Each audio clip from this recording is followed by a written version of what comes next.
ఈరోజు తెలుగు రాష్ట్రాల్లో కని విని ఎరుగని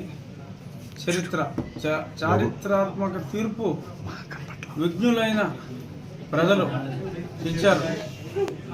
చంద్రబాబు నాయుడు గారు, పవన్ కళ్యాణ్ గారి నాయకత్వానికి, కూటమి నాయకత్వానికి, భారతీయ జనతా పార్టీ భాగస్వామి కూటమి నాయకత్వానికి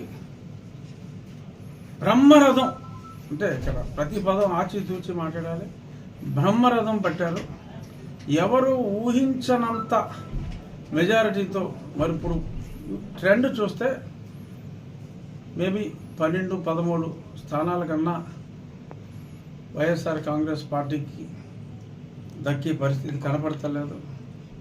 వై నాట్ 175 అంటూ అతిగా విర్రవీగిన వ్యక్తికి